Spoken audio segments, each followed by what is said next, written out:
Pernah nggak sih, baru tanggal 10, tapi dompet udah kosong? Dulu gue mikir, gaji 3 juta tuh cukup. Tapi kenyataannya, uang cuma numpang lewat. Cuma sekelebat habis. Sekarang gue udah nggak begitu lagi. Dan hari ini, gue mau cerita gimana gue atur uang. Dari gaji pas-pasan, jadi bisa punya tabungan. Bahkan mulai investasi. Gaji kecil itu bukan alasan. Masalahnya bukan di jumlah uang, tapi gimana lo ngatur.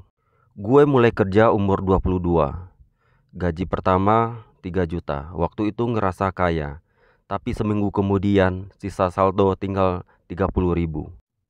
Tiap hari beli kopi kekinian, GrabFood, Shopee tiap tanggal cantik. Pokoknya semuanya dimaksimalkan. Padahal tabungan nol. Investasi, apa itu investasi?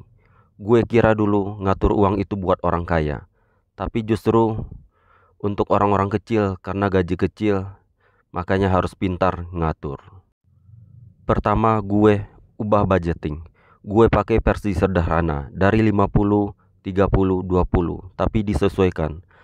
60% buat kebutuhan pokok seperti makan, kos, transportasi. 20%-nya untuk tabungan dan investasi.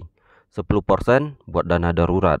10% buat hiburan biar hidup tetap waras. Gue pisahin uangnya ke beberapa rekening.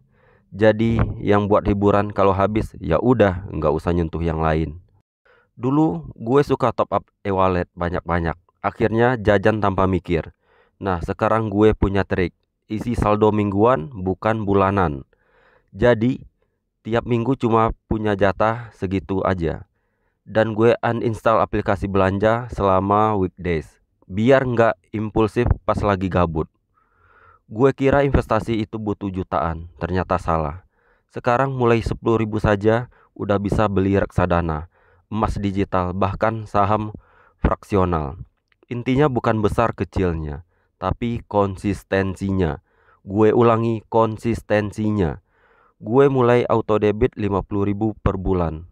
Kecil, tapi lama-lama ya lumayan. Gue pernah ngalamin HP rusak pas akhir bulan. Nggak bisa kerja, panik total. Sejak itu gue mulai nyisian 100.000 per bulan buat dana darurat. Target gue 3 kali pengeluaran per bulan. Sekarang gue lebih tenang. Dana darurat itu kayak tameng, bukan cuma buat hidup, tapi buat ketenangan pikiran. Hari ini gue belum jadi crazy rich, tapi gue lebih tenang karena gue tahu semua kebutuhan tercatat. Tabungan jalan dan investasi juga mulai tumbuh. Jadi ingat, jangan nunggu kaya baru ngatur uang. Tapi ngatur uang dulu baru bisa kaya. Itu yang benar. Kalau lo punya cara unik untuk atur gaji kecil, tulis di komentar. Atau lo lagi struggling juga, coba share, siapa tahu kita bisa bantuin bareng-bareng. Jangan lupa like, share, and subscribe. Biar makin banyak yang melek keuangan. Sampai jumpa di video berikutnya.